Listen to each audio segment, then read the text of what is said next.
Hi, everyone. Dr. Tim and Hillary here for another session of Dr. Tim's Aquatics podcast. How you doing this morning, Hillary? I'm doing good. I'm proud of us. We're getting a lot done. This is our October Q&A podcast, and we're going to have it like right at the beginning of October for you guys. So, huzzah. We'll have to celebrate. Yes. How many podcasts have we done? Nah, you don't have to answer that. When We've get done to a lot. some number, we'll have to have a little celebration and something. Yes. Oh, they're fun and enjoyable. So, Yes, they are. all right. So let's jump right in. More questions. All right. Now, I think I sent you this one beforehand. Usually I don't send him the questions. I just have a list of questions compiled, but I think I sent you this one. It actually came in from somebody that works at a local fish store. So here we go. Hi, I work at a local fish store, and there's been some confusion on how to fishless cycle regarding the info card. So I figured I would ask you for clarification. For example, say we have a freshwater or a saltwater tank, give it 30 gallons, and it has the appropriate substrate, rocks, driftwood for the bacteria to colonize. The customer will fill the tank with either RO or mixed saltwater and remove the filter media. Day one, they add bacteria and add 4 drops per gallon of ammonium chloride. Day 2, they test. Day 3, they add 4 drops of ammonium chloride per gallon. Then day 4, they test. Here is where we run into issues. Most of our clients are reporting levels of ammonia that are between 4 and 8 parts per million at this time. We generally recommend a small water change to keep it from rising too high. Are we doing this correctly? If they have reached 5 parts per million by that time, is the bacteria dead, or can it survive at those levels? At what level will it kill the bacteria? On the info sheet, it says not to add more ammonia if 5 ppm is reached. Should we recommend waiting it out, do a 25% water change to keep it down, or add more bacteria? Thanks for your clarification. Okay, we're jumping in right from the beginning today. So there's a couple of issues here. And let me find a card. The first one is, why remove the filter media? Because you say they right? You said they removed the filter media. Yep. Don't do that, folks. The filter media is there to be filter media. I think this is what causes confusion. I say maybe we should clarify what you mean by filter media, because sometimes we do tell people to take the socks out. So right, but that could be confusing. Right. So a filter. Let's see how we do this. Many sumps that people buy have filter socks. These are 200, 400 nanometer filter socks. We have a picture up on our website. The issue with those is because we grow the one and only bacteria on a small particle. That particle can get trapped by the filter sock. So now the bacteria that you just paid for is trapped in the filter sock. You're going to clean the filter sock and thereby throw away your bacteria. So what we say on the instructions in the recipe card is remove your filter sock. We don't say remove filter media. Filter media, place where bacteria are going to live. Your sponge, the blue fuzzy pad, rocks, plastic media, even the sintered glass or the ceramic material. None of that is a mechanical filter. The filter socks are basically a mechanical filter. They're not a what I call a filter media, which filter media to me is someplace where you grow the nitrifying bacteria. So don't remove your filter media. You need that. That's there to grow the bacteria. So there's one problem right there. Does that make sense, Hillary? Or, I mean, I don't know how to explain a filter sock other than not all tanks have them. Some tanks have 2 of them, and they're basically fine mechanical filtration, which you really don't want to use you need to remove those when you dose the one and only bacteria. Okay, let me just add some more details. What if so they're talking about a 30-gallon tank here. I don't know that many 30-gallon tanks that have sumps. I know that's like the standard, but what if they have like a hang-on back filter? I know you can get those little cartridge filters. Do those need to come out? Nope. All right. And I don't remember the brand, but I think there was a brand that had, it has the false back and the water goes out the bottom and the top of that false back and falls into filter socks. So small tanks can have them. But that's true. That's true. I have one of the small tanks that has it, but I'm just thinking if I don't know, if you go and you buy like your first tank, it's like a 30-gallon tank or whatever. Like my first few tanks all had hang-on back filters. So right. Just making sure that that's not what they're talking about. Yeah. So if it's a hang on the tank filter, it probably doesn't have a filter sock. You don't have to remove any of that material. Okay. Now, next, they add the bacteria and they add 4 drops of ammonia per gallon. Okay. And then they test.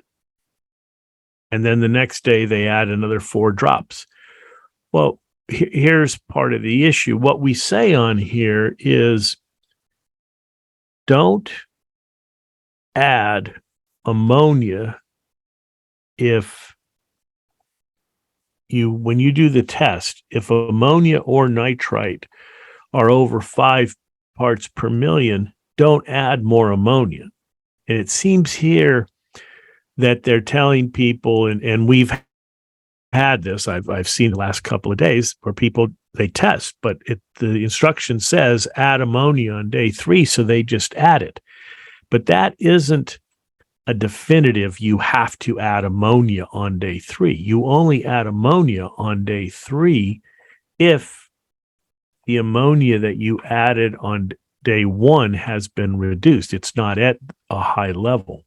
Does that make sense, Hillary? Maybe we've got to reword this a little bit. I was just thinking that. I was like, maybe we need to redo the cards, like if-then statements on there. Yeah, like a computer flow chart. But the I like it though. The recipe cards aren't, chiseled in rock because every tank is different. If your tank, like they say, appropriate substrate, well, maybe for this store, appropriate substrate is live sand. Chances are, if you're using live sand, and that's why we do have to do these. Maybe you can remind us, Hillary, we got to do these because it doesn't talk about live sand on the card. If you're using live sand, chances are that live sand, once it hits, water and now it's exposed to oxygen, it's got great conditions. All the organics in the live sand are going to be decayed or mineralized into ammonia. So and this leads to why is there ammonia? Why are clients reporting high ammonia levels?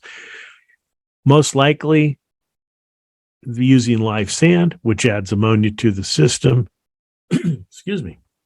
You've dosed ammonia twice, and you've got to let the bacteria get to work. So there's a lot of ammonia in the system. And the idea here is that you need to test. And if the ammonia is elevated or the nitrite is elevated, you do not add more ammonia. And why people may do this, we get this all the time, is people think that the bacteria are going to starve. They haven't eaten in a day. Well, they don't eat, and they're not going to starve. You do not have to continually feed the bacteria to keep them alive. They're bacteria. They're not human. And actually, humans don't have to eat all the time either to stay alive. So the issue they're running into is our clients are reporting, high levels 4 to 8 at this time. And that's because most likely using live sand, one, the bacteria aren't working very well. Why? Because they removed the filter media. The bacteria, nitrifying bacteria don't work very well just cast about in water. They want to be on a surface. They want to get established, start growing, then they start working. That's why there's a little bit of a lag time. So the moral of the story is test and don't religiously add ammonia on day 3. Yes, the card says that, but there's a little caveat there, and we're going to have to work to make this clear. Okay. Now, the rest of the questions on here. We do recommend a small water change to keep it from rising too high. Yes, at this point, you probably do want to do a small water change, 25%, but do not disturb the gravel, the substrate, whatever your coral sand is. You don't want to siphon clean because that's where the bacteria are, and you don't want to siphon them out of the water. Then another question was 5 parts per million. Are the bacteria dead? They're not dead. Okay. I'm not sure there's a high level of ammonia that kills them. I never tested that. But we've messed up with our dosers because they get stuck. And we've come in and had our culture tanks skyrocket. I don't know how high they were, 20, 30, 50. So it doesn't kill the bacteria. Don't worry about that. So what level kills the bacteria? Truthfully, I don't know. I don't think there is a level. I mean, you'd really have to be pouring a lot of ammonia in there to get to that level. So I wouldn't worry about that. And it says on the sheet not to add more ammonia once 5 is reached. And that's true. If it's over 5, what's going to happen is you're going to get nitrite spiking high too. And that's going to set things back. So what to do at this part, it's kind of how quick you want to cycle. Doing a water change to bring it down will help. And also adding more one and only at this time will help because it's all a numbers game. And that's the thing about fishless cycling. You can cycle a 100-gallon tank with a 2-ounce bottle of one and only if you want. It's going to take longer than if you used an 8-ounce bottle because an 8-ounce bottle has 4 times more bacteria that are going to work faster, establish faster, and grow faster. You're starting with a larger base population, and they double and they double and they double, so you're going to get a bigger population faster. So how much bacteria to use, whether to do water changes, adding more bacteria, all depends upon your patience level and your situation. Are you trying to cycle this tank fast because you've got fish coming out of quarantine or something like that? There's no real wrong way to proceed. Cover everything there, Hillary? I think you got everything. That's impressive. Like our first question of the day started out with kind of a whammy, but yeah. I think that's good. And I think you're right. Maybe we do need to rework some of the wording on those cards. I feel like we get a lot of questions, especially about like my ammonia levels are too high. So yeah, and I know I've got on one of the videos, we do have to do this because what I've recommended is, especially if you're doing any of the live sand, live rock, all that material that has organics and the organics decay and become ammonia. You really should get everything set up, run the tank overnight, and then measure ammonia before you add the ammonia drops. And I think we'll find that a lot of people have some measurable ammonia in their system even before adding ammonia drops. Yep. I would be curious to know, like, have everybody that's starting a new tank, like, leave a comment. Let me know. Was there ammonia when you first started? Yeah, that would be interesting. Yep. So, all right. Number 2. Number 2. I am currently in the midst of an ammonia spike and haven't killed off the nitrifying bacteria. Haven't killed off the nitrifying bacteria. Then why are my nitrite levels 0? Shouldn't they slowly be rising? This is also this problem started right after I did a huge water change. Then I skimmed out a lot of gunk. Skimmed out a lot of gunk. I'm pondering because skimming out a lot of gunk, I wonder if a lot of that gunk contained the nitrifiers from the one and only. Yeah. Yeah. That's why we say turn off the skimmer for 48 hours. Because what's happening? You've added the one and only to the water, and it's on these microparticles. You've got wave makers and all sorts of things keeping it in suspension. They're trying to find a place to settle. But if you have the skimmer on, this protein skimmer is excellent at removing bacteria, including the one and only from the water. So that sentence where they say they have lots of gunk worries me that they've removed a fair amount of the one and only, which is why the ammonia is stuck and they're really not seeing any nitrate. I said the ammonia was at 2, right, Haley? They actually didn't give us an ammonia level. I don't have any numbers on this one. Okay. Because, well, that brings up another point.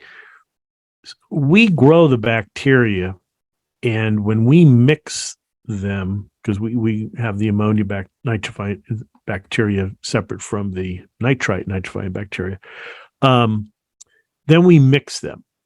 And we generally mix to a higher percentage of the nitrite oxidizers because those are bacteria that grow slower. Just physiologically, they grow slower than the ammonia bacteria because the ammonia or the nitrite provides the energy. And you know this from your chemistry classes in high school, right? The delta G. We're going down a little rabbit hole, Hillary. First one of the day. It wouldn't be a podcast if we didn't have a rabbit hole. That's it. And so this is how the cell gets its energy. Well, the amount of energy from oxidizing ammonia is small. And that's why it takes 24, normally 20 to 24 hours for an ammonia oxidizing bacterium to double, where a heterotroph that uses organics double every 20 minutes. The nitrite oxidizing bacteria, that energy yield of oxidizing nitrite is even less, a lot less. So they grow even slower. That's why nitrite can tend to build up in your system. You have to let the bacteria catch up. And in fact, in aquaculture systems, where you're growing food fish, a lot of times when they're seeding and developing their biological filter, what they'll do is add sodium nitrite and get the nitrite bacteria established, and then start adding ammonia to get the ammonia bacteria. Now, that's a little more complicated than most aquarists want to do. But done that before in big systems, you get the nitrite guys established. Why? Because the buildup of nitrite inhibits the ammonia and the nitrite bacteria. And that's what, there's, and I know we got this email. I don't know if you saw it or I got it. Somebody said, well, there's lots of opinions out there on how to cycle. How do you believe which ones are which? Well, you might want to believe the comments of someone who's been growing bacteria nitrifying bacteria for 30 years and has done lots of research over someone who's just pounding on their keyboard. But that's just me. Not all opinions are equally in fact. So there is such thing as a nitrite block. There's been PhD dissertations done on this. When your nitrite level gets too high, there is a negative feedback to the growth of the ammonia and nitrite oxidizing bacteria. That's why I really, stress not continually adding ammonia, because normally the ammonia will disappear first, and those bacteria are working well, but you've got to let the nitrite oxidizing bacteria catch up. And if you don't, your nitrite builds up, and then the whole cycle gets stuck. On the other hand, to circle back and get out of the rabbit hole, the person was saying, why am I not seeing nitrite? We purposely add a larger population of the nitrite oxidizing bacteria. So when using our product, there may be cases where you don't see nitrite. Ammonia's been oxidized, or a lot of it's been oxidized, and it doesn't automatically mean that you are going to have a measurable amount of nitrite in your tank while cycling. You may see no nitrite. You've added the ammonia. It's been oxidized. That's the whole purpose of this. So we do see that in many cases where people don't see nitrite. And that's the whole idea behind purchasing the one and only, is to not have ammonia and nitrite. So you won't always see nitrite when you're fishless cycling. Okay. Was that a long answer? That was a long answer, but it was informative. Yeah, but you can go back a little bit and hear it a couple of times. So, but I just know because people are, well, it doesn't work because I didn't see nitrite. The purpose of adding the proper nitrifying bacteria is really not to see any ammonia or nitrite or elevated levels, or for it to disappear pretty quickly so that you can get your tank cycled. So that says it's working. Exactly. And as always, if you have questions, if you're not sure, send us a message. We go through, we have lots of questions. This is my tank cycling every single time, so don't be afraid to ask. No.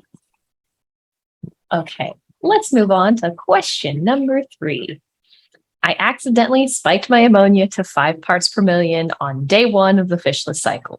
Currently on day 7, the ammonia is finally down to 0.5, but the nitrite remains at 5. The nitrate is around 160. Is it safe to say that my tank is cycling and everything is doing what it needs to do? It is definitely cycling. Now, your nitrate is not 160. This is a classic case of your nitrate. Yeah. This is a classic case of nitrite interfering with the nitrate test. When your nitrite is high, above 5 or higher, save your nitrate reagent. You're not going to get a good reading. It's going to interfere. What's happening is how nitrate is measured is the nitrate in the sample is reduced, meaning they take an oxygen off. That's why there's a first chemical. It's a reducing agent. And it strips off one of the oxygens on the NO3 and converts all the nitrate to nitrite. So anytime you do a nitrate test, you also should measure nitrite, because you have to subtract the nitrite value from your nitrate value. So for example, say you're cycling and your nitrite measures 1 and your nitrate measures 5. What you need to do is subtract the 1 from the 5, so your nitrate's really 4, because the test is converting all the nitrate to nitrite. So if you have any nitrite in the water, that needs to be subtracted to get the true nitrate reading. Clear so far, Hillary? Yep. And I feel like we did, I was trying to think what podcast it was, but I feel like we've done a podcast specifically on that. Maybe back in the very beginning. Yeah. Because a lot of test kit manufacturers don't tell you this. And when you're using most of these test kits is when you're cycling. And then now what's happening when you're nitrite, because this person overdosed and they had a lot of ammonia, you're going to get a lot of nitrite in the system. And with these aquarium test kits, when your nitrite is high, it just interferes with the nitrate test. And so don't even bother. Just don't even bother. You're just wasting your time in your nitrate reagents. At this point, yes, the tank is cycling, but as in the earlier questions when I was answering, the nitrite is so high that it's slowing things down. And so the person has a couple of choices. They can just ride it out. Now, a lot of people at this point my ammonia bacteria are starving to death. I continually have to add ammonia. And that just causes bigger problems, because now the nitrite's going to climb and climb. And then pretty soon the whole system's going to crash. Do not add ammonia. You either do nothing and let the system and the nitrite oxidizing bacteria catch up. And once the nitrite drops down to about 0.5, you can add more ammonia. Or as in the first question, the answer to that, you can do a partial water change. Don't siphon clean the gravel. Don't change your filter pads. Just take some water out the top of the water column. So you're diluting the nitrite and the bacteria will start working faster. So you can do a water change and then you can add more one and only either or you can do nothing. The number one thing not to do, add more ammonia at this point. It is not going to speed anything up. You heard it, folks. Don't add more ammonia. We get this all the time, Hillary. My bacteria is starving to death. I was just going to ask, I was like, but will my bacteria starve? No, they will not. Okay, let's see. Ooh, okay. Our next question is it's an ammonia question, but it's a different type of ammonia question. So, hi, Dr. Tim. I talked to you a few years back about using a powder to mix my own ammonia chloride solution, but now I don't remember the mix ratio anymore and was wondering if you could help me out with how much powder I should use in 1 liter of RODI. I think it was only a few teaspoons, but that's what I have. Thanks. From Sweden. From Sweden. Yeah, we won't answer in Swedish. Oh, come on. No. And yes, I went to school 1 year in college. My junior year in college, I went to the University of Uppsala and studied limnology, which is freshwater biology, in Swedish. It was a blast. I think we should have like a whole podcast on that in Swedish. In Swedish. Great. All right, moving on. So you can, and the short answer is I can't really answer this because there's 2 types of ammonia powder. You can get ammonium chloride, which is what we use, or you can get ammonium hydroxide. They're 2 different things. If you mix the ammonium hydroxide, you're going to smell ammonia. Why? Because the hydroxide makes the pH very high. This is what generally cleaning solutions are. So the pH is, 11 or 12. And remember, at that pH, almost all the ammonia is in the NH3 or the gaseous phase. And that's how you can smell it, because it's a gas and it smells terrible. I don't like handling ammonium hydroxide because it's just not easy to handle with the smell and stuff like that. We add ammonium chloride. But what's the purity? We buy reagent grade bags of ammonium chloride to mix this up. So unless I know what the purity level of the chemical is, I really can't say use, so many grams or so many ounces of. But what you can do, absent that information, maybe the powder material that you've bought doesn't give you that information. So what do? Well, the easiest thing is you need some type of a scale or some type of volumetric measuring device. You have to know how much you're putting in. Best if you are able to measure, in grams accurately, and say you put in 1 gram. Put 1 gram of that material, if you can measure that, into 1 liter of distilled water. You can get, distilled water from the store if you don't have it. Stir it. All these ammonia chemicals dissolve quite easily into water. But, you have to be careful, though. I say that because there are some ammonia chemicals where they add an anti-caking agent. And that is another chemical in there to keep the powder from sticking. It keeps it flowing much easier. The problem is that anti-caking agent puts foam and residue on top, and it kind of messes it up. We don't use those.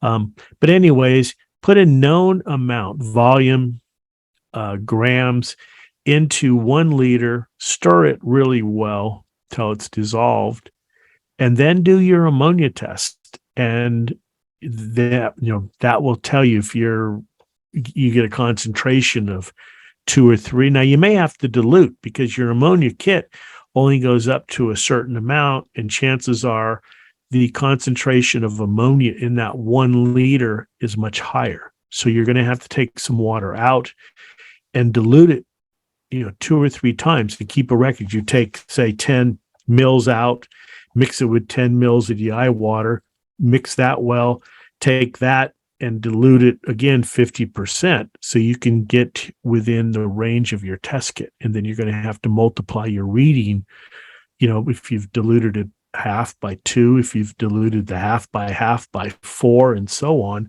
so that you can get an idea of what the concentration is in that mix that you made. If you buy our ammonium chloride liquid, the concentration is 50 milligrams ammonia nitrogen per mil of solution. And there's no shortcuts to doing this if you're trying to really be analytical about it. The other way to do it is kind of wing it. I don't know if I recommend this, but you add a certain volume to the entire, dilute it and then add it to the tank, mix it up in some water, add it to the tank, stir it, and then measure. But then you're kind of in the dark at the beginning and your ammonia might be quite high. So start with a very small amount of the powder and work up, because you don't want your ammonia to be over 2 or 3 when you first start out with the fishless cycling. Okay, that's about, that's as precise as I can be, unless you know what the chemical is. Yep. No, that's good. That's good. All right. Let's see what number. Question number 5. I've been using First Defense in my tanks for a long time and recently noticed the color of the liquid was different. Did you change the formula? We haven't changed the formula. The color is going to be range from a greenish blue to a yellowish green. But we have not changed the formula. It's the vitamins that control the color, and it doesn't really matter. The color should be fine as long as it doesn't stink. Really, really smell. You'll know if the First Defense has gone bad. Normally it has what I call a sweet but musty smell, and that's because of all the vitamins that are in there. But it's not a pungent, oh my God, my nose is ruined smell. That you don't want to use that if it gets to that point. Yep. I feel like it's pretty safe to say if anything that you're about to put in your fish tank smells like that, please do not use it. Well, you'd be surprised. Well, no, I say that. Yeah, because of the live sand. Sure. We've had emails, where people, it stunk, but I put it in there. Yeah, what did it smell like? Rotten eggs. Yeah, it had gone anoxic. That's hydrogen sulfide, and you just poison the tank. So definitely follow what Hillary just said. And if it smells like rotten eggs, that is hydrogen sulfide, and that's nothing but poison for the whole system. So take that live sand and throw it in the garden, or rinse it like crazy, because you're just going to really set yourself way back if you put hydrogen sulfide laced live sand into your system. Yep, exactly. Okay, so hopefully nobody has that problem. Let's go ahead and move on to question number 6. My pH was over 8 when I started, but it's been coming down, which I understand is a sign the bacteria are working. Yes, somebody's listening, maybe. Sorry. I'm still keeping it over 7 as instructed. Since my ammonia has fallen, should I dose it to get it back up? And when I do, how do I know I'm fully cycled? Is it when nitrates start appearing? I do not understand why the bacteria would cause me not to see the nitrites at this stage, but I will trust you on that. I'm very curious to understand the science. Okay, well, this is what I was talking about earlier. The person's adding ammonia. They know nitrification is happening because the pH is dropping. That's the clearest indicator. Nitrification happens, pH is going to drop. But they're rightly confused because they don't see nitrite, and everybody out on the web is going, you got to see nitrite. No, the one and only is working, and you're not seeing the nitrite because of the bacteria. So it's progressing. Now, excuse me. Sorry about that, folks. They don't say what their ammonia level is, right? I didn't hear a number. No, they did not say. Well, no, they didn't say. So normally what we recommend is that you add ammonia 3 times and then your system is cycled. Let's assume that this is the first time they've added ammonia. They're not seeing nitrite, but their ammonia is down. Yes. I'm assuming your ammonia is 0.5 or lower. There's the nitrite is 0.5 or lower. It's 0. Go ahead and add more ammonia at this point. And once you've added ammonia 3 times and the nitrite and ammonia are 0, then it's safe to add fish. There's a big population of nitrifying bacteria. We always recommend before adding fish, do a water change to get the alkalinity and pH back up. Okay. Let's see. We are on question number 7. Got a lot of cycling questions, like this podcast and the last one. Okay. Been using ammonia to do a fishless cycle, a 100-gallon Rubbermaid stock tank with several live plants inside. For about a week. A Rubbermaid stock tank. That's a tub, not a tank. Sorry, Hillary. Hey now. I got fishing tubs. I call them tanks. Okay. Sorry. Didn't want to insult all you tub takers out there. All right. For about a week now, my nitrite is 5 parts per million plus, about 20 ppm of nitrate and nearly 0 ammonia. Can you help? Does this not work with the Planet aquarium? Why are my nitrates not going down? I was supposed to add ammonia again on day 3, but I didn't because the nitrite was so high. Do you have any thoughts on this? Clapping because they read and they saw on day 3, but then they read the caveat. So congratulations. Appreciate that. So why is the nitrite so high? See, at this point, I'd have to ask follow-up questions because a lot of times the people that do planted tanks are using RO water, or they've manipulated the pH to a low level so they can keep the carbon dioxide as CO2 instead of bicarbonate. That's a whole nother topic we could talk about. But put it on my list. But we don't have any pH values, right? Let's see. No pH values. So chances are, because this is a planted tank, the environment has been manipulated, meaning they could even have a special soil. They've got probably low alkalinity, lower pH, low water hardness, which are great for plants and terrible for nitrifying bacteria. So this is why the nitrite is high, because the conditions are such that the bacteria are not in an optimal condition, so they're not dividing as quickly as they can or should. And so the nitrite's building up.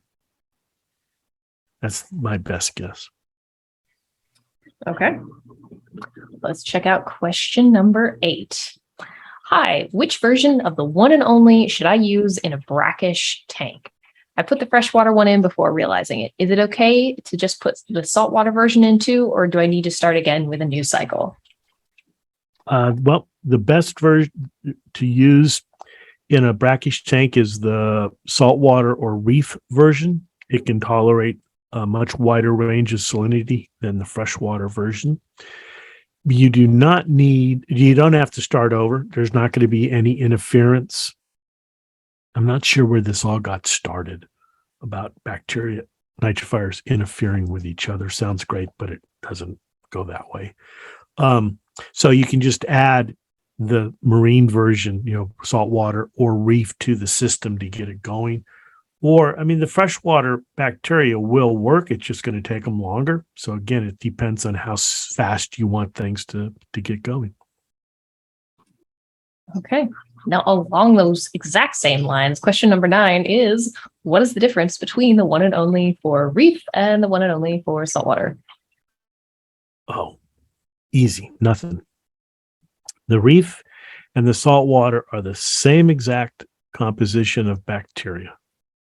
It's just marketing because there are certain areas in the U.S. where reef systems dominate. There's a lot of stores. Also, for some reason, people with reef tanks want it to say reef on the bottle. If it says saltwater, it's like, well, that's for a saltwater tank, and I have a reef tank.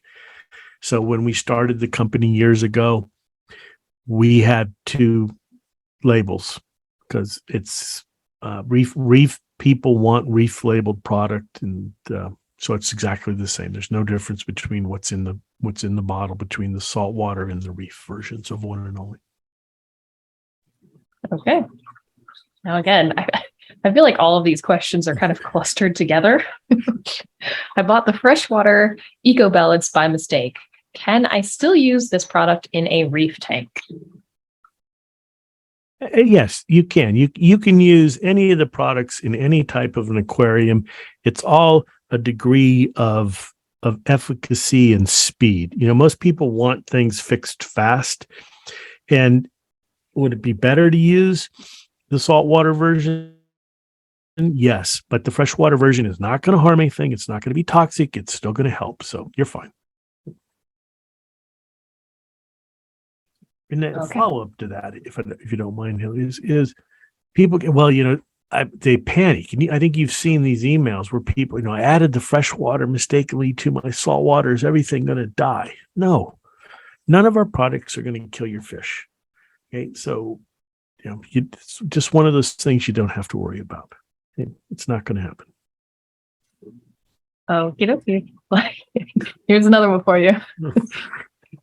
I accidentally got the freshwater version of BeneFISHal. You're doing this on purpose, aren't you? I'm not. It's torment Dr. Tim Day, care of Hillary. What did I do? I set the light slow. Okay, I missed it. Sorry, I got it. Inside joke, folks. All right. Go ahead. I accidentally got the freshwater version of the BeneFISHal fish food. Is there a difference between this one and the saltwater? Am I okay to use it? There is a difference. First, yes, you're okay to use it. So what's the difference? The freshwater BeneFISHal food has more menhaden, that's a type of fish, in it, where the saltwater version, the marine version, has more salmon. And the reason is the fatty acid profile of that base fish meal. And the importance of that comes down to the hufas and the pufas. And you're asking, what's hufas and pufas?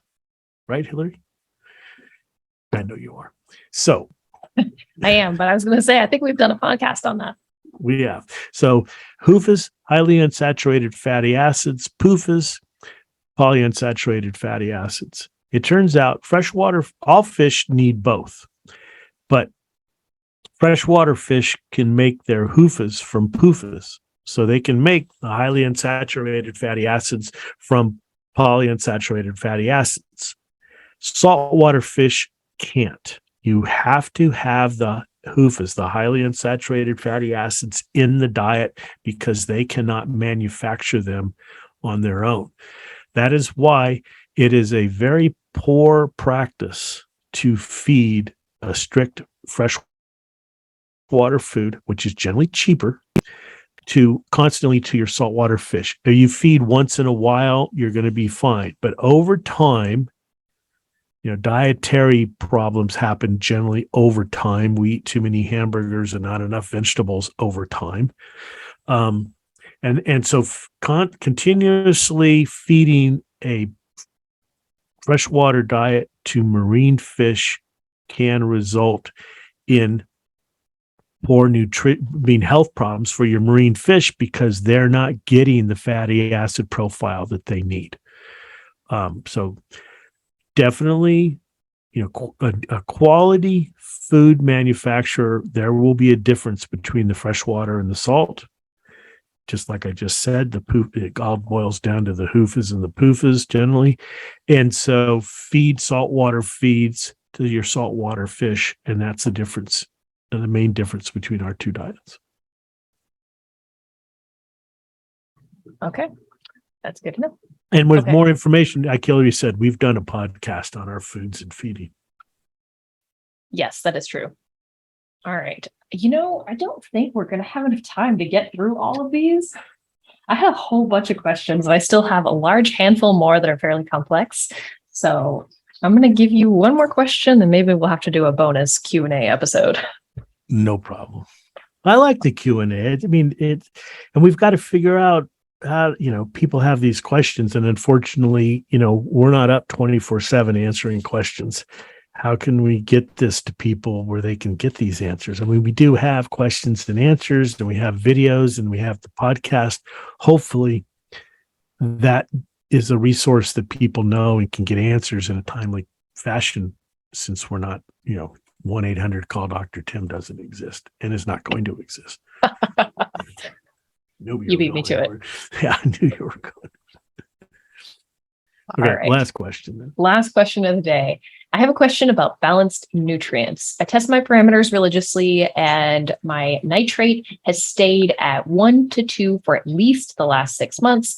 Phosphate stays between 0.05 and 0.07. I have medium amounts of green hair algae on my sand and rock, green turf algae, and a very small amount of bryopsis. I've had periods where it was completely clear and my parameters stay the same. I'm wondering if I have an imbalance where my nitrates are too low. Also, some of my LPS corals do shrivel and they aren't as puffy. Could you help? Definitely your nitrates are too low. I mean, it still rears its ugly head where it was real popular for some reason that people run, super low nutrient tanks, 0 nitrate, 0 phosphate. And that just basically means you're going to get dinoflagellates. And we've covered the reason for that. So now, assuming that you're feeding on a regular basis, you look at sources and what we call sources and sinks. Assuming that your sources are good, meaning you're feeding enough, you don't want to be overfeeding, but you're feeding the system, and so that's good. What are the sinks? Where can the nitrate be going? Do you have kind of the Swiss Army approach where you've got everything, refugias, and now they've got algae. What are they called, Hillary, with their back where you put the algae scrubbers? Algae scrubbers. Thank you. Went blank there, because people have refuges and they have algae scrubbers and they have media to reduce nitrates and phosphates and all this type of stuff. Those are all sinks that could be taking out the nitrate. So first look at that and maybe turn some of those off, remove them from the system and let the nitrate creep up. The other thing is, do you have a ton of corals? Because the symbiotic algae in the coral are using that nitrate. And that's where the nutrient imbalance is due to an imbalance between sources of nutrients. You're not putting enough in the water for all the corals, just like you have to have a calcium reactor to keep the calcium levels up. If your system is really cranking with lots of corals and you're having problems keeping phosphate and nitrate up, I know it sounds crazy, but you're going to have to start dosing nitrates and phosphates, or the system's well, as this person said, their corals aren't looking very good because they're all starving for nutrients. So yes, your system's imbalanced. What the imbalance is, you have to start looking at all your inputs and possible, the inputs of the sources, as I've said, and the removals, the sinks, and where it might be going. Do you have a deep sand bed? I hope not. But, that could be removing it. Do you have some dead zones that might be a little anaerobic? So you've got some denitrification going on. Just really have to do a whole kind of audit of your system to see where things might be going. And what I recommend is not changing everything at the same time. Pick one thing, clean it, eliminate it, change it, and see where that leads. Okay. And then things aren't getting any better. Go to the next thing, one thing at a time. Is in the meantime, you can be adding a little bit because you don't want to get the dinos going. And if you got your nutrient levels up, I think that bryopsis would go away too. And definitely the green hair algae, you're just in this low, right at the edge of this super low nutrient level, which is really going to cause problems soon.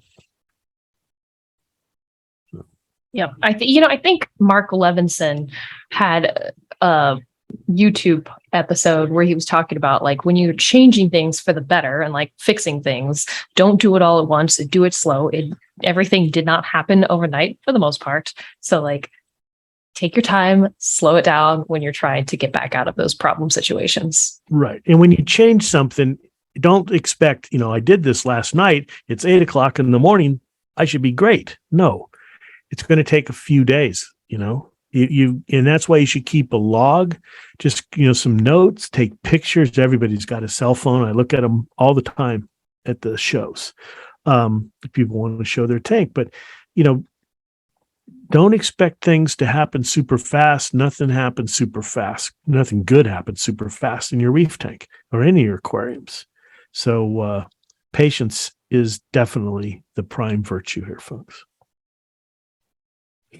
All right. Well, I think that was a good note to end on, and we'll see if we have time for another Q&A podcast coming up, because we do have a lot of questions. And if you have questions that we haven't answered, I've got probably 10 or so more still, but if you've got new ones after listening to this, send us a message, let us know. All right. Thanks, everyone. This has been Dr. Tim and Hillary for another session of Dr. Tim's Aquatics podcast. Thank you very much. So I just